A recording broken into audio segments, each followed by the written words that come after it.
इज्तिमाई राय कायम करनी चाहिए। तो इस पर जब 22 तारीख को तमाम उलमा मुख्तलिफ मकातब फ़िक्र के इकट्ठे होंगे तो वो एक इज्तिमाई राय इस हवाले से कायम कर लेंगे। मौलाना साहब, आखिरी सवाल, बानी पीटीआई से मुलाकातें नहीं होने दी जा रही, तो क्या समझते हैं कि एक जमहूरी मुल्क के अंदर एक जमहूरी पार्टी के सरबराह से मुलाकातों का ना होने देना, इस मामले को किस तरह? देखिए, बात यह है कि मैं तो ये भी कहूँगा कि वो क्यों गिरफ्तार है।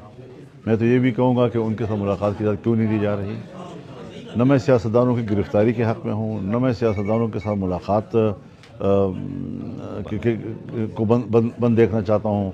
लेकिन अब यह है कि हुकूमत जो है वो किसकी है और असल हुकूमत फिर किसकी है। तो उनकी पॉलिसियाँ हैं, उनकी सोच है, उनके फ़ैसले हैं, उसके तहत हम सब ज़िंदगी गुजार रहे हैं।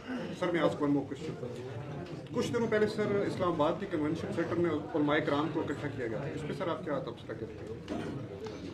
मेरे ख्याल में उन्होंने जो आर्मी चीफ ने जो नया स्टेटस लिया है और उस नए स्टेटस के साथ जो अपने आने वाले मुस्तकबिल का वो आगाज़ कर रहे हैं, तो उन्होंने उलमा के इज्तिमा से किया है, तो अच्छा गुमान किया जाए।